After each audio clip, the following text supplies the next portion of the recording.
niyo po. Ano po ma-upload? Rich Falcon. Pakisuporta po. Falcon TV. Subscribe po natin. Kuya Rich Falcon. Rich Falcon TV, napakasipag po. And maasahan po talaga. One call away din po. Kalingap partner. Okay. Rich Falcon TV. Shout out mga kalingap. God bless.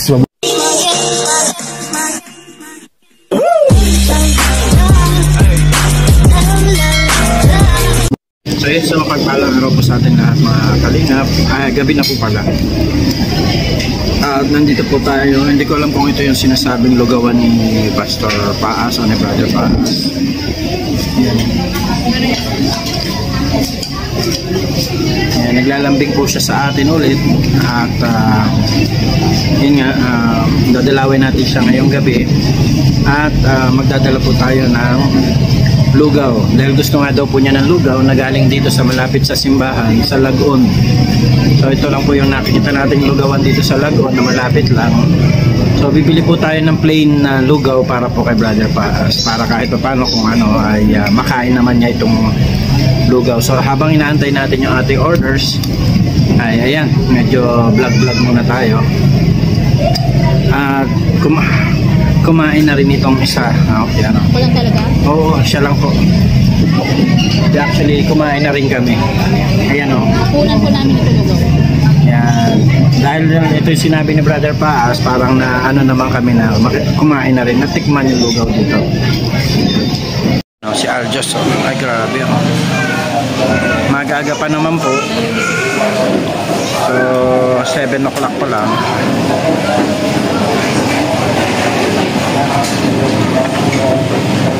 6:48 pa lang, magsa-7 pa lang po. Ano, grabe oh. Sarap. Yan po yung lugaw na dadalhin din natin kay Brother Paas. Antay lang natin na i-deliver dito. At maya ay maalis na rin po tayo. Punta tayo sa kanila. So alam nyo, kapag may sakit ng isang tao, talagang naghahanap po yan ng company. Naghahanap po sila ng mapaglalambingan. And thankful din tayo kay Lord kasi ayan, at nakakapagbigay din tayo ng inspiration kay Brother Paas. Actually, kung napansin po ninyo yung vlog natin nung nakaraan na hindi na po ako nakapag-upload, at hinayaan ko na lang po na si Aljos sa mag-upload. Pero tignan ko rin po kung may upload ko pa yung unang vlog na magkasama kami ni Aljos na pumunta kay Brother Paas. Ngayon po, tingnan natin kung makapag-live po tayo doon sa kanila. Samahan po natin si Brother Paas na mag-live. Yan, grabe, lakas kumain, no? Samahan po ninyo kami, maya-maya ay doon po tayo kay Brother Paas. Yan, God bless po, magandang buhay. Para po tayo ay makaalis na.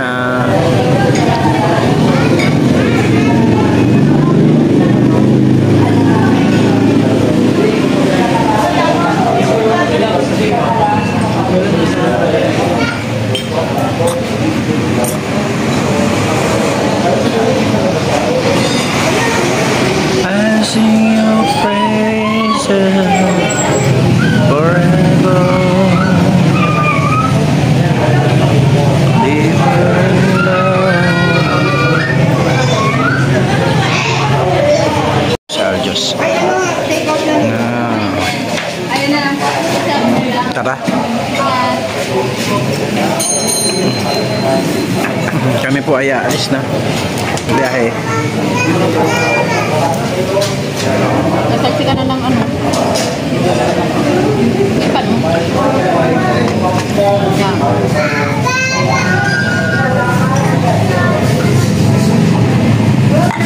Taba ng mukha.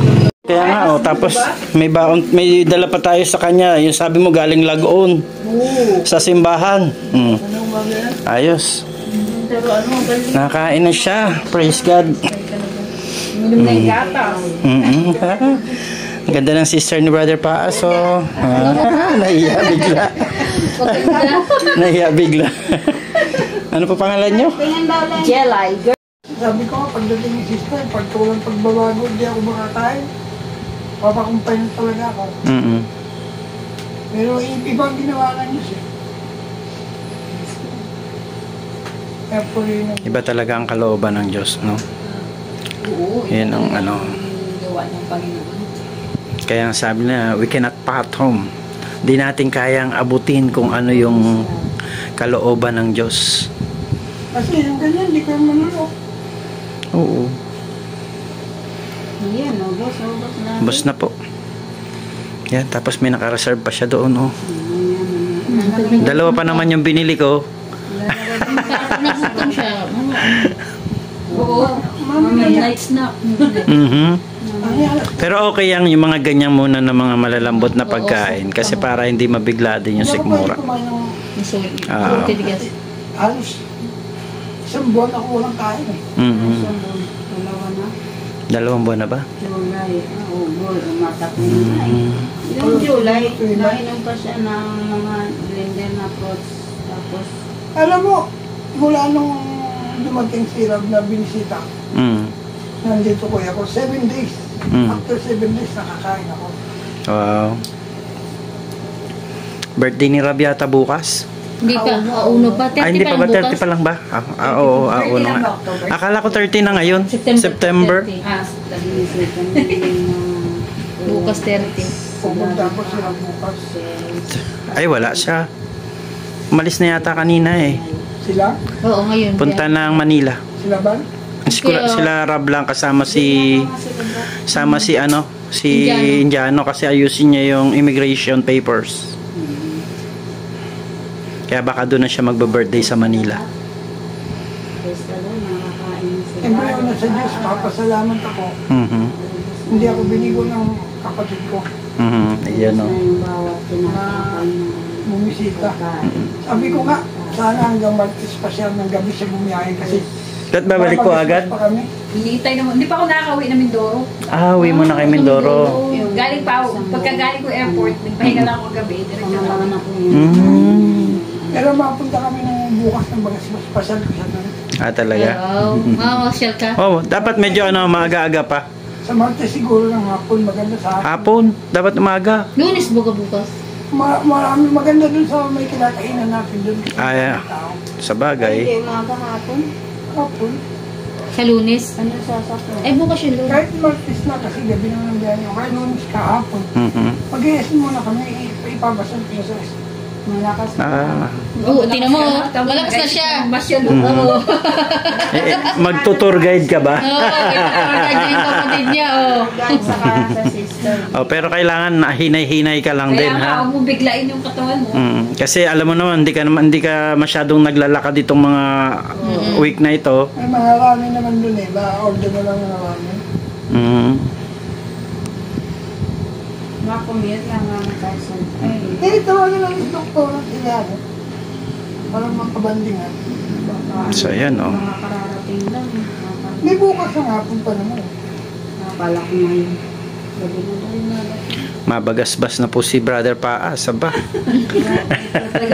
ka niya. Hindi ako lumakas ako. Yan. Ayan, oh, talaga naman, oo. Ayan ako. Oo, di ba? Nakahuli pa nga ng lamok. Nakawin ng lamok. Talaga. Napatay pa nga yung lamok. Kasi ano. Alam mo, kayo ang unang nakaan yan. Praise God. Galing kami sa Bible study. Galing kami sa Bible study nila Ate Edna. Diyan kala Ate Edna. Nag-ano na po kami dyan every Sunday afternoon sa hiding place. Okay. Oo. Ayan. Aba! Di ba? Dati guys. Tayo. Grabe, no? Eh, Kamuti ng Panginoon talaga. at saka ano naman daw, sabi kanina sa in every success of a man, there's a woman daw. Behind.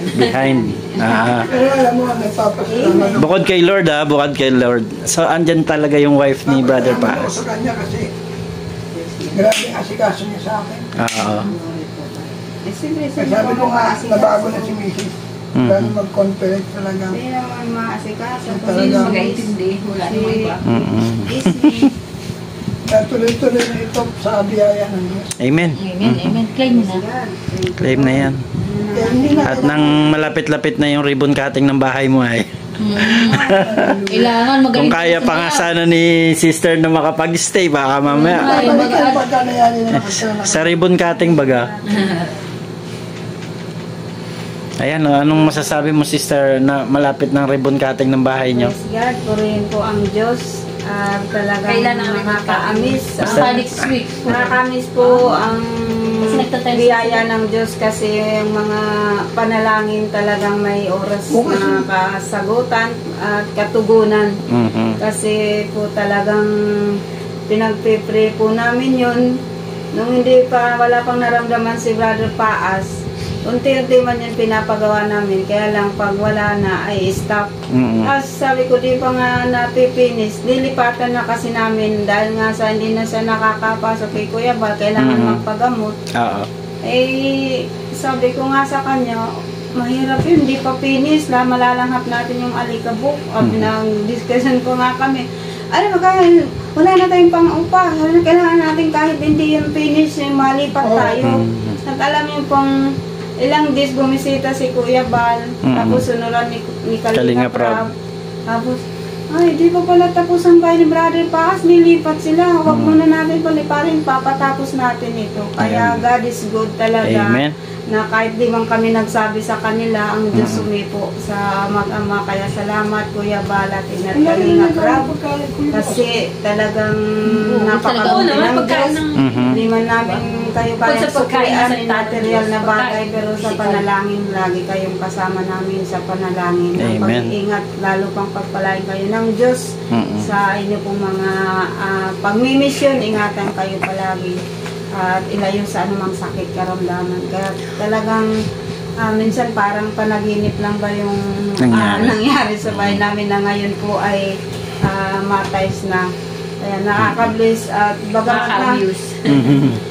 bagaman ganun nangyari kay Brother Paas, talagang sabi nga ang lahat ng bagay may plano ang Diyos kung bakit minsan na pinapahintulutan mga bagay na yan.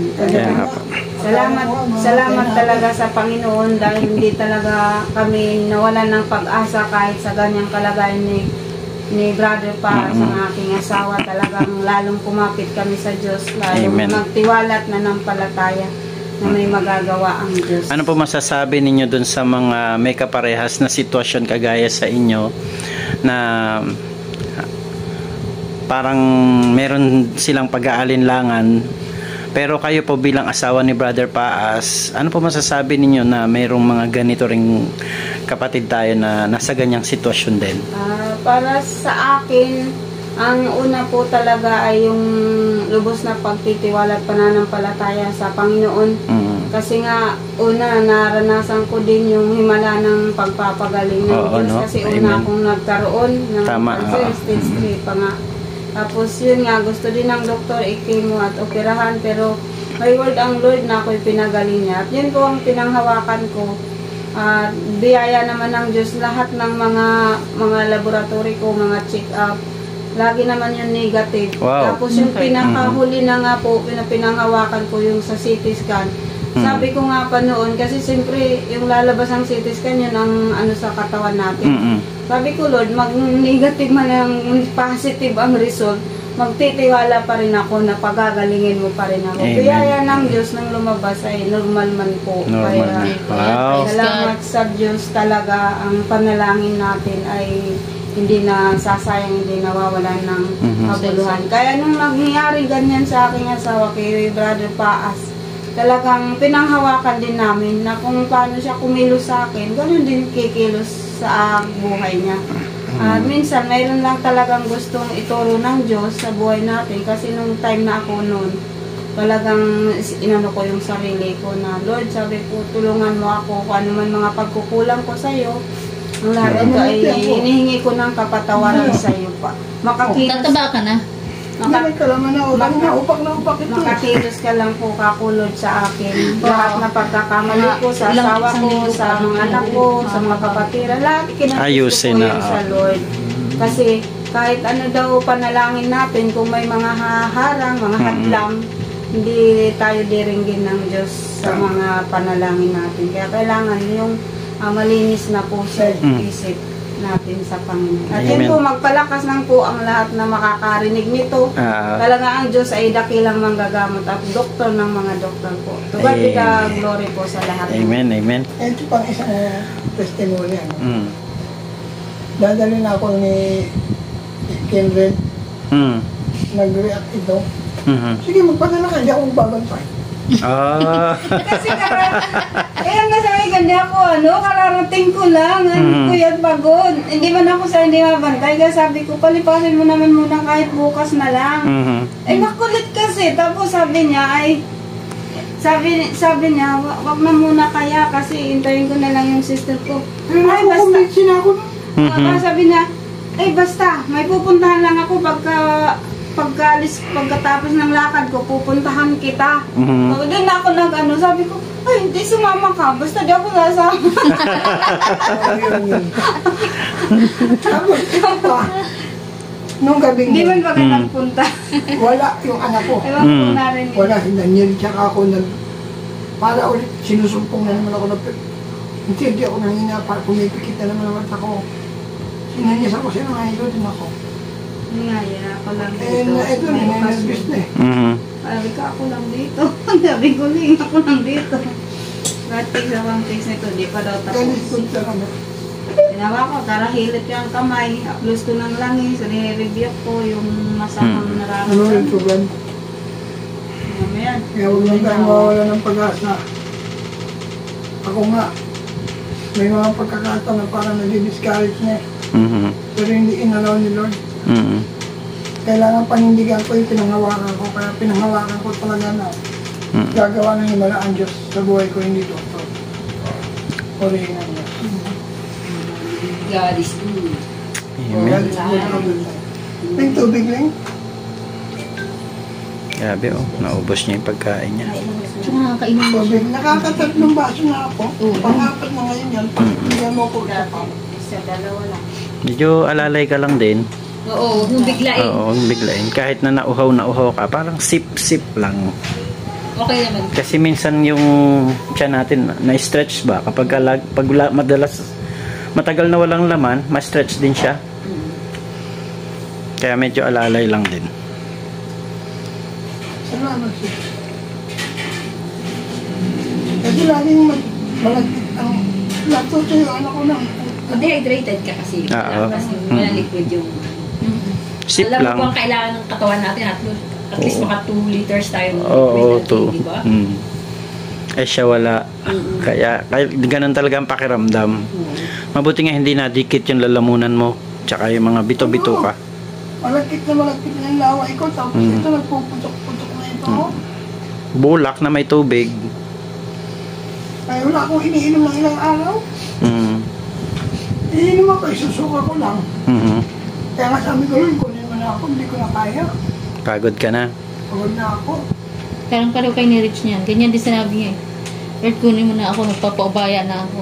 Oo. Tapos pinatulog siya ng matagal, ang tagal. Magdamag siyang tulog na walang, mga pagising niya ka na malakas na siya. Ganun ang Diyos. Kasi sinusuko na niya eh. Suko na ako, ayoko na. Kung gusto mo na akong kunin mo na ako. Biglain ang inom na. Kunin mo na ako. Nagpapaubaya na ako. Tama yung sinabi na 55 verse 8 ng Isaiah. Your thoughts are not my thoughts, and your ways are not my ways. So ito ng cellphone. Purihin ang Diyos. Ay, hindi ito akin. Hindi yung cellphone ko na sa anak. Suko na ako, sabi niya ganyan, kunin mo na ako. Nakita siya. Nag-ano na ako. Ako din, gano'n na din ang prayer ko kay Lord. Kung talagang yun na ang kalooban nyo na kunin siya, sige, pinagpapaubain ako, di ba? Bukal na sa kalooban ko na gano'n nga mangyari sa kanya. Tapos, ang alam namin ay makukumpay siya. Alam na bang pagdating namin doon, tinibig kami, wala daw room.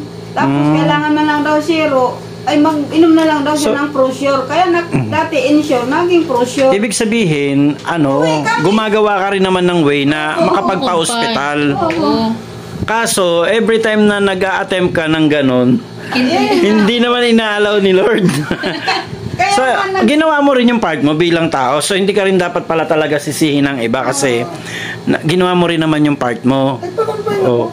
Kaya nga. Ayun po mga kalingap, Kasi ang iniisip lang kasi ng mga tao, parang matigas lang talagang ulo niya at ayaw niyang sumunod sa proseso ng medisina. Oo. Ayun po. Nakailang attempt na rin pala siya. Oo. Nakailang attempt na din po pala siya magpa-confine. Pero hindi lang talaga niloob ni Lord na ma-confine. Nirefuse kayo ng ospital. Oh, kagaya itong lately, gusto nila magpaswero. Dala na namin. Wala rin ang mga available. Dala namin yung mga gamit namin. Oo. Ayan po ang kalingap. Sumusunod naman po si Brother Baas. Kompleto nga. Sabi niya, ay wala kayong room mapaglalagyan. Di man na niya pwede. Hindi kayo nag-attempt na humanap ng ibang hospital. Hindi na doon ang ni Kuya Bal sa Kakawa. Doon na din dinala. Tapos yung sasakyan baga, tinawagan na may lakad yata noon. Ng Diyos yun. Oo, kasi nag-a-attempt ka naman eh. Oo, hindi naman ako. Nag-try ka naman, hindi nga lang natutuloy. Pero ilang beses yon, dami. Daming beses. Tapos ganito ba yung mga bag namin, nandun pa sakyan nila, JP, tinawagan nila Kuya Bal kung na daw. Sabi niya, nandito pa yung mga gamit. Sabi niya, ibababa na lang muna namin Brother Paas kasi may lakad pa daw. Tawag na lang daw kung kung na-confine na kayo, bisita na lang daw.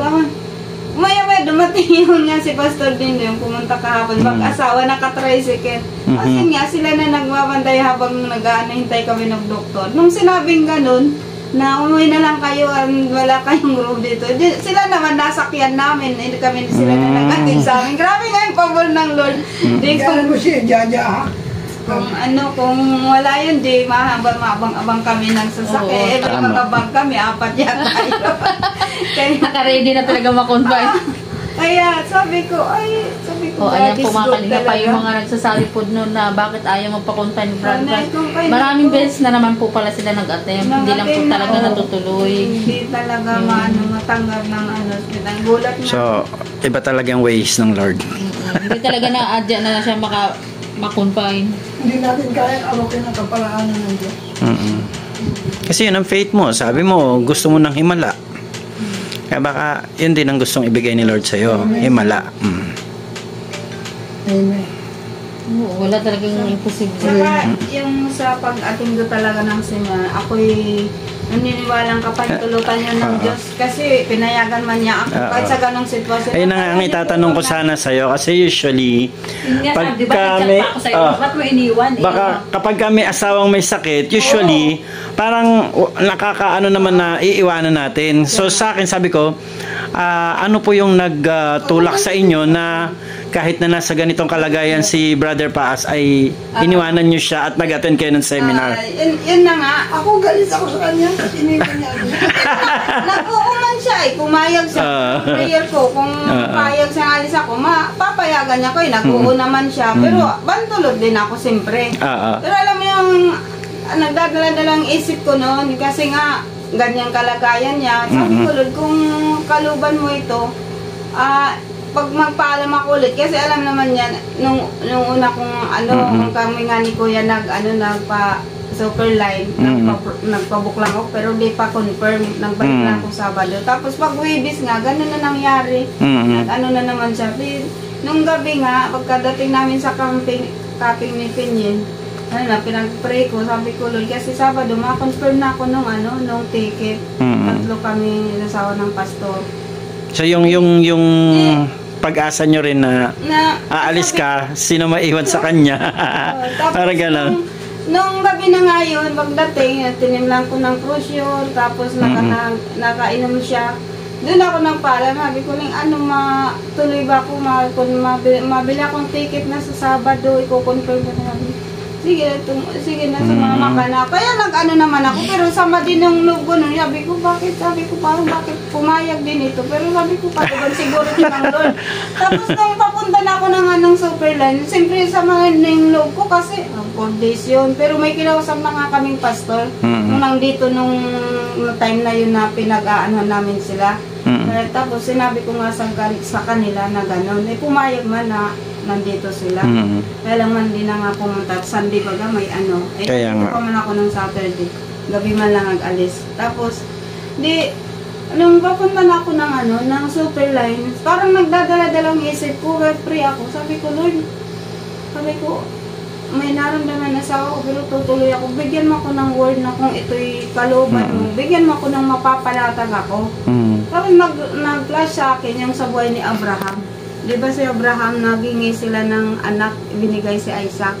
Tapos nung si Isaac gustong ialay ng Lord, di ba wala siyang doubt na, bakit Lord, binigay mo na nga ito, pero bakit gusto mong ialay ko sa'yo? Isa-isa nga lang itong anak. Yun yung ko na para naman yun sa gawain ng Lord, yung pupunta ko hindi naman sa kung lakwatsa o mag-joyride.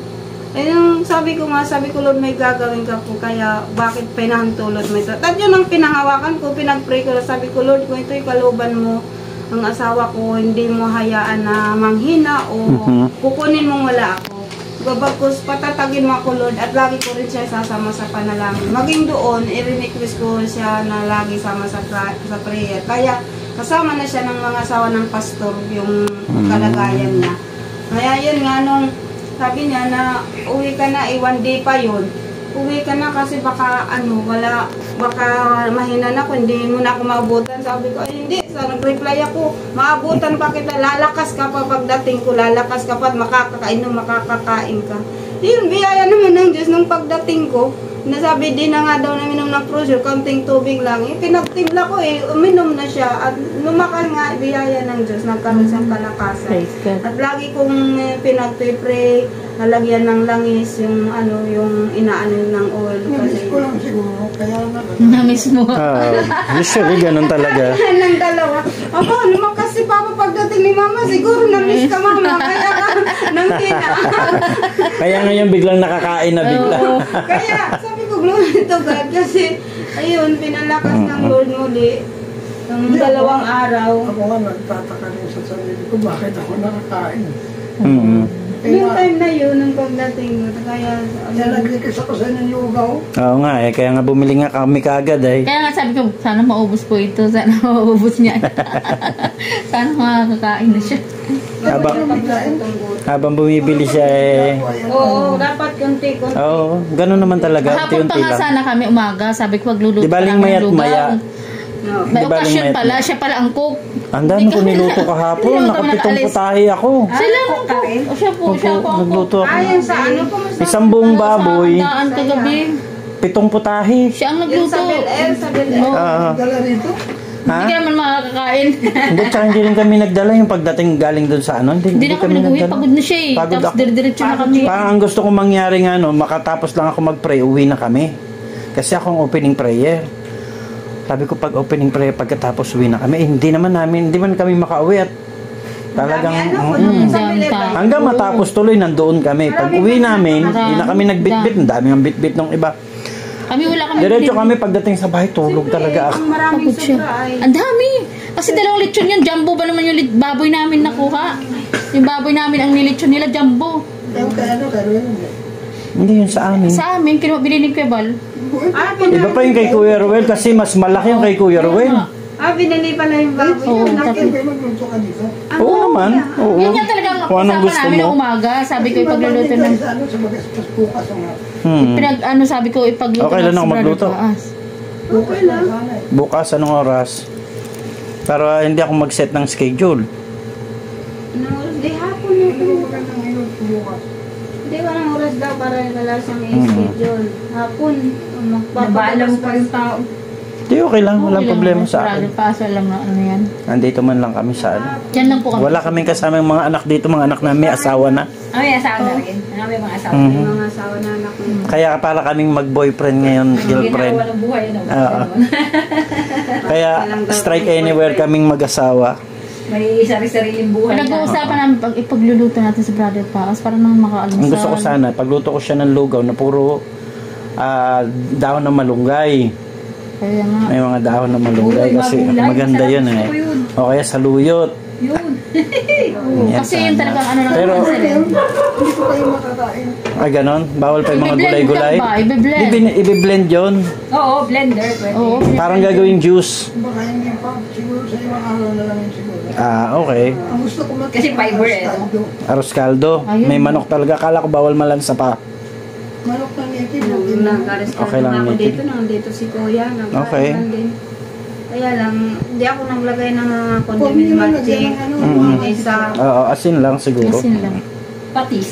konting bitchin na yun. Huwag nang Huwag na. bitchin. Patis na lang. Patis na lang. Ako nga, di ako Actually, kapag ka naglagay ng walang patis. betchin, ang nilalagay dyan, konting asukal. Hindi ako naglagay ng patis, konting asukal. Yung mga, ganon. yung mga magic syrup, cancerous yan eh. Oo. Ito yan. Pero lang hilig, ano kami. Lalagay din ako ng Yun ang maganda ganyan sa kapag ka talagang Australia, kailangan healthy masarap ang ang pagkain. luto. Okay po. Mga magic sarap naglalagay ako. Pero Pero kapag ka yung natural lang, kami na magic, konting asukal lang. konting asukal. Kasi may mga ibang, di ba, dumadalo sa mga handaan.